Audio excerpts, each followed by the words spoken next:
Kumekuwa na mjadala kubwa sana taifa kuhusu vijana ambao wanasemekana wamepotea. Ni kweli kama vile Inspector General of Police amesema ya kwamba kama idara ya polisi hakuna there is no policy, yani hakuna policy yoyote yenye tunayo kama serikali ya kusema mtu atashikwa apotee, na katiba haiwezi kubali. Katiba inasema mtu akishikwa kwa masaa 24 lazima afikishwe kotini, na idara ya polisi imesema wazi ya kwamba hakuna mtu tumemshika na hatujampeleka kotini. Kwa hivyo ningetaka kuhakikishia Wakenya, sisi kama serikali tuna vitu mbili ambayo tunakubaliana. Ya kwanza ni kwamba idara ya polisi kama vile katiba inasema lazima iwachiwe nafasi yao kufanya kazi independently bila kushurutishwa na waziri ama rais ama naibu wa rais ama mtu yoyote.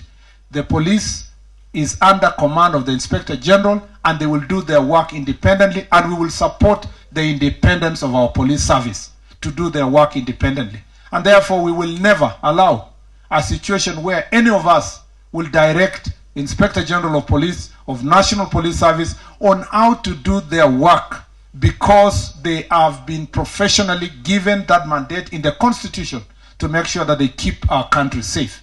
And as such, when the National Police Service says they do not hold any person and have not arrested any person, we believe so, and it's our duty as the executive to support them. Number two, we want to say that we will continue upholding the rule of law. And I want to request the families, the neighbors, the friends of the people who have been, who are said to be unaccounted for, to report that information to the police, and we will support the police to make sure that they do thorough investigations to establish the whereabouts of those citizens. Not in any way stop doing our work, because it's our duty to make sure that we keep the country and the citizens safe. And I want to assure you that it is in the interest of our nation that we keep a focus on the Constitution. You know, many people are accusing President Ruto unfairly. Since President Ruto took reins of office, of power, there is no single citizen who has been killed by police, or there has never been a policy of killing people the way we used to see bodies in River Yala and some others in River Tana and others in national parks. Since he took office for 2 years, no person has been killed in the pretext of finding justice by anybody working with the police. And that policy will continue. Instead of celebrating the progress that our president has made for 2 years, we are finding every fault to accuse him even on things that does not concern him. Let the people who have been arrested or who are lost, let their families report, and I promise you, as your cabinet secretary, we will make sure that we support the police to do thorough investigations and to establish the whereabouts of those individuals. That Independent Police Oversight Authority is also doing its own investigations, and we must support them, and we will give them the resources they require to make sure that our country is safe. We will not harm people because they hate us. No, we do not. That is, there is no policy for harming people for hating you. We will, those who commit crimes like the violating the Cyber Crimes Act, we will make sure that they are brought before the courts of law. And there are so many. We are arresting all kind of criminals in Kenya who have done worse things, killed people, murderers, and all that. We will bring them before justice. There is only a small caution I want to make. As a country, we must make a choice. We must make a choice of the kind of generation we are growing. I find it very funny and very unfortunate that we as leaders, including church leaders, we are glorifying the things that this generation is doing, a few of our children are doing on social media. Sometimes the things that are very unfortunate, you know, trying to portray very bad images and silhouettes and all those kind of things. And yet we are all glorifying and saying it doesn't matter, you do it again. Even as we do our part as government to make sure that fairness and justice is seen to be done, I want to request society, let's hold hands together to guide our children in the right path, because that is our duty.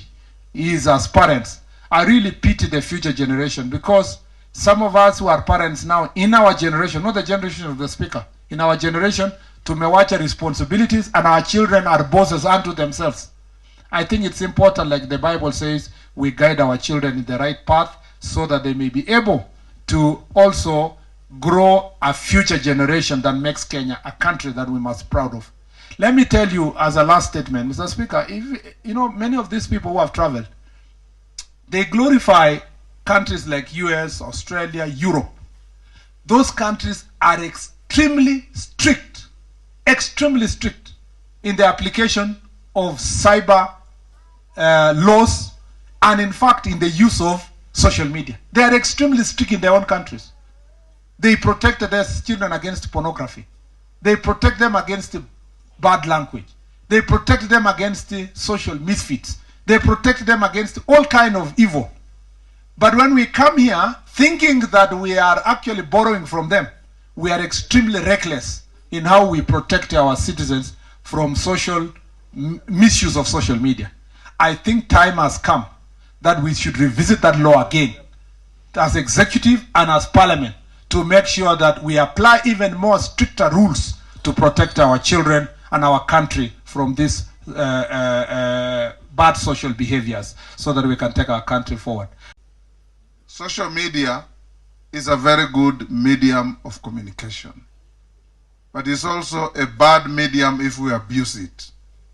Those people who are hell-bent on not using but abusing social media are committing crimes against non-written law that is enforceable. And we want to ensure that Kenya lives decently. Recently I was in Australia, and while we were there, the government of Australia passed a law to prohibit children under 16 from accessing social media, to protect their morals, to protect them from social perverts, to protect them from sexual predators, and all other people hell-bent on corrupting society. Kenya may not want to go that route, but we want to urge every Kenyan to be responsible. To wish anybody death, to wish anybody harm, is a crime under our law. Please, those who are using social media, communicate, raise funds, seduce each other if you are men and women, but stop causing despondency, hatred, and dividing our society on lines that can be dangerous for our country.